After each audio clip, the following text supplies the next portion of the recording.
வணக்கங்க. இன்றைக்கி நான் பேச போகிற நியூஸ் என்னென்னா சைனீஸில் எக்கனாமிக் என்ன கண்டிஷனில் இருக்குது. அவங்க அதாவது அங்கே சைனீஸில் இருக்க நாங்கள் எக்கனாமிக் அண்டர்ஸ்டாண்ட் பண்ணுறது அவசியம் தான். ஏன்டா உலகம் ஃபுல்லாக எக்கனாமிக்னா ஒரே டெஃபினேஷன் தான். அவங்களோட அதுக்கான பொருள் என்ன இவங்க இன்றைக்கி கரண்டாக என்ன கருதுகிறாங்கன்னா, கவர்மெண்ட்டுக்கிட்ட நிறையா ஃபண்டு இருக்கணும், நிறையா டேக்ஸ் கலெக்ட் பண்ணணும், அவங்களுக்கு இன்வெஸ்ட் பண்ணுறதுக்கு, இன்ஃப்ராஸ்ட்ரக்சருக்கு, டெவலப்மெண்ட்டுக்கு நிறையா காசு வேணும். அந்தளவுக்கு பட்ஜெட் இருந்தால் நல்லா டெவலப்டு அப்படின்னு சொல்கிறாங்க. அமெரிக்கா போன்ற நாடுகள்லாம் 34 ட்ரில்லியனுக்கு ட்ரில்லியன் டாலர். இப்போ பார்த்தீங்கன்னா அவங்களாம் 870 பில்லியன் டாலர் இன்ட்ரெஸ்ட் மட்டும் வட்டி மட்டும் கட்டுறாங்க. அவங்களோட ஆர்மி பட்ஜெட்டே பார்த்தீங்கன்னா 820 பில்லியன் தான், பட் வட்டி கட்டுறது 870. ஸோ அது கடை வாங்குறது அது கிடையாது. அவங்கக்கிட்ட ஃபண்டு இருந்தால் போதும் டெவலப்மெண்ட் ஏதாவது இன்ஃப்ராஸ்ட்ரக்சர், ஏதாவது இன்வெஸ்ட்மெண்ட்டும் கிடையாது, ஏதாவது ஒரு டெவலப்மெண்ட்டுக்கு பட்ஜெட்டுக்கு ஃபண்டு இருந்தால் போதும். அதை தான் பொருளாதார வளர்ச்சின்னு இன்றைக்கி டெஃபினேஷன் பண்ணுறாங்க. இப்போ சைனாவில் என்ன நடக்குதுன்னா, அங்கே இருக்க மக்கள்லாம் நிறையா சேவிங்ஸில் இன்ட்ரெஸ்ட்டாக இருக்காங்க. நிறையா பணத்தை சேவ் பண்ணுறது, மிச்சம் பண்ணுறதுல ரொம்ப இன்ட்ரெஸ்ட்டாக இருக்காங்க. இதனால் என்ன ஆயிருக்குன்னா, அவங்களோட எக்ஸ்பெக்டட் ரேட்டை விட கம்மியாக க்ரோத் இருக்குதுன்னு அண்டர்ஸ்டாண்ட் பண்ணிக்கிட்டு சைனாவோட பிரதமர் என்ன பண்ணியிருக்காருன்னா, எல்லா சேலுக்குமே சப்சிடி கொடுக்குறாரு. இப்போ கார் இண்டஸ்ட்ரிக்கு ஒரு 1 lakhக்கு மேலே சப்சிடி கொடுக்குறாரு. அதாவது கவர்மெண்ட் ஃபண்டை வச்சு. கவர்மெண்ட் மீன்ஸ் அந்த டேக்ஸ் இதெல்லாம் கொஞ்சம் ரிடக்ஷன் கொடுப்பாங்க.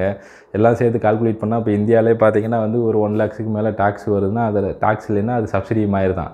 ஸோ இந்த மாதிரி காரு போன்ற ஹை பட்ஜெட் இதுக்கெலாம் ஒரு 10 லட்ச ரூபா மதிப்புனா 1 லட்சம் 1.5 2 லட்சத்து வரைக்கும் சப்சிடி. இப்போ ஹவுஸ் ஹோல்டிங் ஐட்டம், வாஷிங் மிஷின்லாம் வாங்கினா அதுக்கு ஒரு 1000 இந்த மாதிரி ஒரு சப்சிடி. ஒவ்வொரு பொருளுக்கும் குறைஞ்சது ஒரு $200லேருந்து $1000 வரைக்கும் சப்சிடி கொடுக்குறாங்க. இது மூலமாக அவங்க என்ன நினைக்கிறாங்கன்னா, கண்ட்ரி ஃபுல்லாகவே நிறையா கண்ட்ரி ஃபுல்லாகவே சப்சிடி கொடுக்குறாங்க. இப்போ ஒரு பார்ட் பை பார்ட்டாக இம்ப்ளிமெண்ட் பண்ணிக்கிட்டு வராங்க. இதனால் அவங்க என்ன நினைக்கிறாங்கன்னா, நிறையா சேல்ஸ் வரப்போ கவர்மெண்ட்டுக்கு கவர்மெண்டோட ஜிடிபி ஒரு 0.7% வரைக்கும் இன்க்ரீஸ் ஆகிறதுக்கு வாய்ப்பு இருக்குது. அதை ஒரு டிஃபென்ஸில், அதாவது ஆர்மியில் யூஸ் பண்ணலாம் அந்த பட்ஜெட்டை அப்படின்ட்டு. ஏன்னா கவர்மெண்ட் சைனீஸ் எக்கனாமி பார்த்திங்கன்னா இன்றைக்கி அவங்க டெஃபினேஷன் படி எக்ஸ்பெக்டடை விட க்ரோத் கம்மியாக இருக்குது. எக்கனாமி ஃபாலிங்கில் இருக்குது. இருந்தாலும் அவங்க ஆர்மியில் ரொம்ப தான் பட்ஜெட் ஆர்மி பட்ஜெட் தான் ரொம்ப அதிகம். ஏன்டா அவங்க சுற்றி ஜியோ பாலிட்டிக்கல் அவங்க சுற்றி டென்ஷன்லேயே வச்சுருப்பாங்க. ஸோ அதுக்கு அவங்க ஆர்மி பலம் அதிகம். அதனால் அவங்க ரொம்ப ஆர்மியில் ஆர்மி பட்ஜெட் ரொம்ப அலோகேட் பண்ணுவாங்க. அதுக்கு யூஸ் ஆகும் அப்படின்ற ஒரு தாட்டில்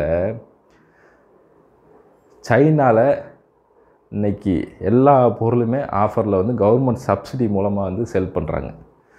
மோர் சேல்ஸ் இன்க்ரீஸ் பண்ணி ஜிடிபி க்ரோத்தை, அதாவது பொருளாதாரத்தை வளர்க்குறதுக்கு பிளான் பண்ணுறாங்க. ஏன்னா மக்கள் அதிகமாக இப்போ ஹவுஸ் ஹோல்டிங் ஐட்டம், அதாவது வீட்டுக்கு washing machine, car, new car update பண்ண மாட்டேறாங்க. அந்த மைண்ட் செட்டுக்கு வந்துட்டாங்க. நிறையா சேவ் பண்ணணும், ஃப்யூச்சருக்கு பிளான் பண்ணணும், அந்த மாதிரி ஒரு மைண்ட் செட்டுக்கு வந்ததுனால கடந்த ஒரு 2-3 வருஷமாக சேல்ஸ் ரொம்ப குறைஞ்சிருக்குண்டு இந்த ஸ்டெப்ஸ் எடுக்கிறாங்க. இந்த ஸ்டெப்பு ஆக்சுவலி கம்மி விலையை கொடுத்தா எல்லாருமே மைண்ட் செட்டு மாதிரி நிறையா அப்கிரேட் பண்ண ஆரம்பிப்பாங்க. இது மூலமாக கவர்மெண்ட்டுக்கு நிறையா வசூலாகும். அது மூலமாக ஜிடிபி 0.7 இன்க்ரீஸ் ஆகுன்ற ஒரு கணிப்பில் பண்ணியிருக்காங்க. இதுதாங்க பொருளாதாரம்ன்றது மக்கள்கிட்ட கையில் பணம் எவ்வளோ இருந்தாலும் அவங்களுக்கு முக்கியம் கிடையாது. கவர்மெண்ட்டில் எல்லா பட்ஜெட்டுக்கு தேவையான பணம் இருக்கணும். இதுதான் அவங்க டெஃபினேஷன் ஆஃப் பொருளாதாரம். இதே தான் ஜப்பானீஸில் நடந்தது. ஜப்பானீஸில் மக்கள் நிறையா சேவிங்ஸ் இருந்ததுனால நெகட்டிவ் இன்ட்ரெஸ்ட் ரேட், அதாவது நம்மளாம் பேங்க்கில் பணம் வச்சுருந்தீங்கன்னா ஒரு 7% to 5 to 7%, சிட்டி பேங்க் இந்த மாதிரிலாம் 3% இன்ட்ரெஸ்ட் கொடுப்பாங்க, வட்டி கொடுப்பாங்க. பட் பேங்க் உங்கள் பணத்தை நாங்கள் வச்சுருக்குது, நீங்கள் காசு கொடுக்கணுன்றது மாதிரி. ஏன்டா எல்லார்ட்டையுமே அவ்வளோ மணி, விலைவாசி ரொம்ப கம்மியாக டீஃப்ளேஷனுக்கு போச்சு.